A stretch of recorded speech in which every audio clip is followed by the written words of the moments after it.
Good morning, students. Today we are going to start our new chapter, chapter 3rd for history. So our third chapter is the beginning of settled life, यानी कि settled life की शुरुआत कैसे हुई वो हम इस chapter में क्या करेंगे, रीड करेंगे. You have read in the previous chapter that due to change in the climate of the world, the grasslands developed and so the number of grass-eating animals increased. And the early man thought of rearing some animals as well as growing some useful plants for their food. This was the beginning of the herding and farming, which led to the settled life. तो जैसा कि आपने अपने previous chapter में हमने पढ़ा था कि जो क्लाइमेट चेंज हुई थी वर्ल्ड्स में, उससे क्या हो गया था, जो ग्रासलैंड थे यानी घास के मैदान थे वो बढ़ गए थे, और उनके बढ़ने से जो घास खाने वाले एनिमल्स थे उनके नंबर्स भी यानी उनकी संख्या थी वो भी बढ़ गई थी. तो उस टाइम पे जो अर्ली मैन थे उन्होंने सोचा था कि क्यों ना वो एनिमल्स को मतलब पाल ले, हर्ड कर ले. शेपर्ड्स जो भेड़ों को पालते थे उस टाइम पे वो ज़्यादा थे, और साथ में उन्होंने सोचा था कि जो उन्हें खाने के लिए जो क्रॉप्स यानी कि जो फसलें पौधे अच्छे हैं वो उन्हें ही उगा ले. तो इससे क्या हुआ था, हर्डिंग यानी कि पशुओं का पालन पोषण, फार्मिंग यानी कि फसलें उगाना.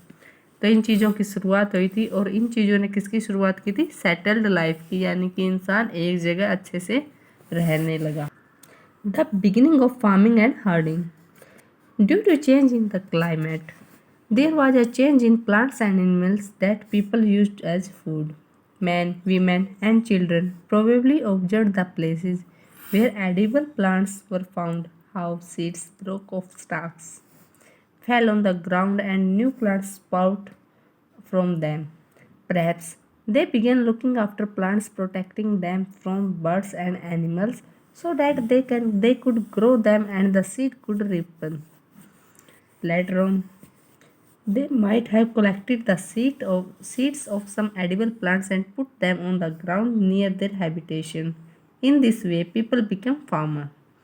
So, in this paragraph, we read about that due to जो climate change हुआ उससे क्या हुआ था, जो प्लांट्स और जो एनिमल्स थे जो पीपल फूड के रूप में यानी एज अ फूड यूज करते थे उनमें चेंजेज आ गए. आदमी, औरतें, बच्चे वो क्या करते हैं, ऑब्जर्व द प्लेसेस, वो ऐसे प्लेसेस पे जाते हैं जहाँ पे edible plants were found. Edible plants होते हैं जो जिनमें बीज होते हैं यानी ऐसे फल होते हैं. तो उन्होंने देखा कि कैसे सीड्स जो हैं जो वो टूटते हैं यानी सीड बनते हैं और वो ग्राउंड पे गिरते हैं, और उससे फिर नए पौधे स्प्राउट आउट होता है, बाहर निकलना. जो मतलब सीड से जब पौधा बाहर निकलता है उसको हम बोलते हैं स्प्राउटेड आउट, उस प्रोसेस को. तो इस तरह से उन्होंने धीरे धीरे उनको देखा. फिर उन्होंने उन जो प्लांट्स थे जिनका वो यूज़ करते थे फूड के रूप में उनको प्रोटेक्ट करना शुरू कर दिया. बर्ड्स थे, एनिमल्स थे, ताकि वो बड़े हो सके और उनके जो हैं वो सीड्स हैं वो बन सके, ताकि उनके जब सीड्स जो है लैंड पे गिरे तो और ज़्यादा पौधे हुए. तो इस तरह से उन्होंने ऐसे देखा.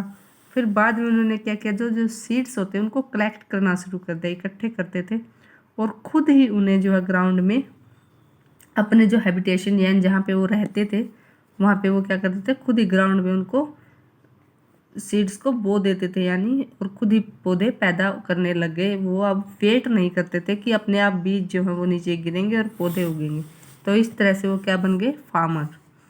The early man now began attracting taming animals by leaving food for them near their shelters.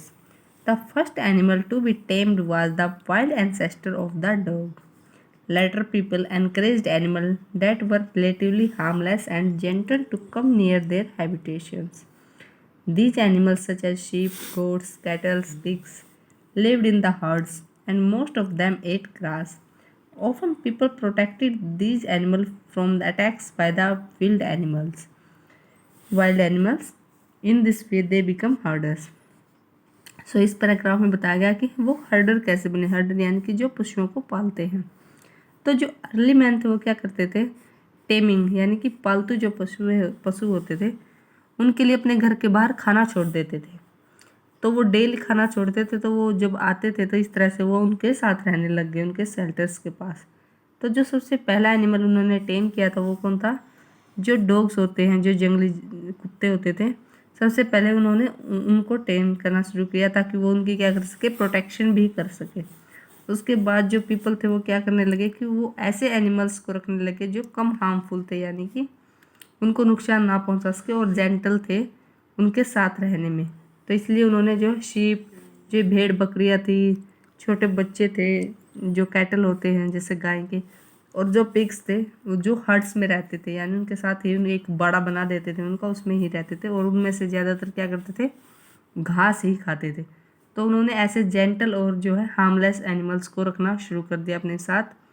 और वो जो दूसरे वाइल्ड एनिमल्स होते थे, टाइगर, लॉयन, फॉक्स होते थे, उनसे उनको बचाते भी थे ताकि वो उन पे अटैक ना कर पाए। Then beginning of a new way of life.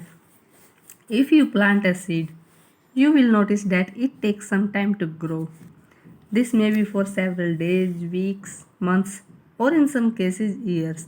When people began growing plants, it meant they had to stay in some same place for a long time, looking after the plants, watering, weeding, protecting them from animals and birds, till the grains ripened. तो जैसा आप देखते हैं कि जब भी हम कोई बीज जो है उसको प्लांट करते हैं, पौधा उगाते हैं, तो वो कुछ टाइम लेता है बढ़ने के लिए। वो टाइम कुछ दिन का भी हो सकता है, हफ्तों का, महीनों का, या कई केसेस में क्या होता है सालों लग जाते हैं किसी भी फसल को तैयार होने में। तो उसके लिए उन्हें क्या करना पड़ता था, एक जगह पर लंबे टाइम तक रहना पड़ता था ताकि वो उनकी देखभाल कर सके, उनमें पानी डाल सके, उन्हें जो है एनिमल्स और बर्ड्स से बचा सके, जब तक उनका जो ग्रेन्स यानी कि जो अनाज था वो राइपंड यानी पक ना जाए। As grains had to be stored for both foods and seeds, people had to think of storing them. In many areas, they began making clay pots and baskets or dig pits into the ground. Animals multiply naturally. Besides, if they are looked after carefully, they provide milk and meat, which are important sources of food. Later on, animals were also used for riding and carrying things. तो क्या हुआ था, जो grains थे जो वो पक जाते थे तो वो उनको स्टोर करते थे खाने के लिए भी और सीड्स के लिए भी, यानी आगे दोबारा जो फसल उगाने के लिए भी। तो जो पीपल थे हैड टू थिंक, तो उन्होंने सोचना शुरू कर लिया किस चीज़ के लिए, स्टोर के लिए। तो वो स्टोर करने के लिए क्या करते थे, मिट्टी के घड़े बनाते थे या बास्केट बना लेते थे, और डिग पिट्स यानी ज़मीन के अंदर एक जो है घर सा यानी एक गड्ढा सा बना लेते थे और उसके अंदर वो क्या करते थे, अनाज को रखते थे। और एनिमल्स थे वो क्या है, वो नेचुरली ही अपनी संख्या बढ़ाते हैं।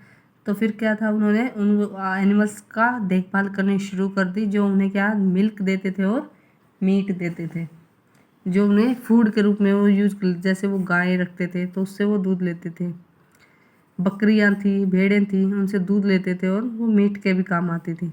तो इस तरह से, और बाद में उन्होंने क्या किया, टाइम के साथ जो एनिमल्स थे उनका यूज़ करते थे वो राइडिंग के लिए और चीज़ों को एक जगह से दूसरी जगह पर ले जाने के लिए। Where did the early farmers and herders live? The archaeologists have found evidences of early farmers and herders at various places, shown in the map given in the last chapter by scarce Neolithic sites. These are found all over the subcontinent.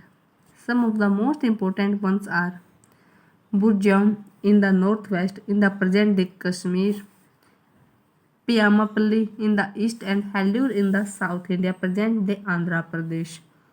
Some other sites are Meergad in the present-day Pakistan, Koldiva in the present-day Uttar Pradesh, Mahagra in the present-day Uttar Pradesh, and Chirand in the present-day Bihar, etc. तो इस time पे था कि early जो farmer थे, हर्डर थे, वो कहाँ रहते थे।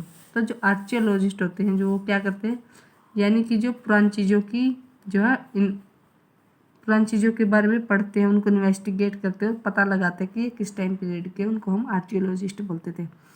तो उन्हें बहुत सारे एविडेंसेस मिले जो अर्ली फार्मर होते थे उनके, और इसमें जो है जगह बताई गई है कि वो कहाँ पाए जाते थे। वो ज़्यादातर कहाँ पाए जाते थे, उनमें सबसे इम्पोर्टेंट था बुरजहाम जो नॉर्थ वेस्ट में है और कश्मीर में है, पियामापल्ली है जो ईस्ट में है, हल्लूर जो है साउथ में है आंध्र प्रदेश में। तो इस तरह से मेहरगढ़ है, महागरा है, तो इसमें जो है इन चीज़ों के नाम बताए गए हैं कि वो कहाँ पर पाए जाते थे।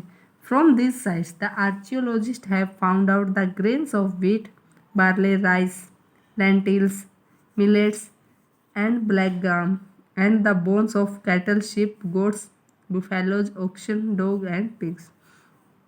तो इन साइट्स पे जो आर्कियोलॉजिस्ट है उनको क्या एविडेंस मिले हैं कि उस टाइम पे के अनाज कौन से होते थे। वीट होती थी यानी कि गेहूँ, बार्ले होती थी, राइस होता था, लेंटिल्स, और लेंटिल्स होती है पल्सेज यानी कि दालें, मिलेट्स यानी कि चने, ब्लैक ग्राम काले चने, और जो है हड्डियाँ पाई जाती थी वो किन जानवर की थी, कैटल्स की, शिप की, भेड़ बकरियों की, बुफेलोज होती थी, ऑक्सन यानी कि बैल, डॉग्स और पिग्स। इन सब जो है उस टाइम पे क्या होते थे, वे ऐसे जो है जानवर होते थे जिनको वो अपने साथ रखते थे।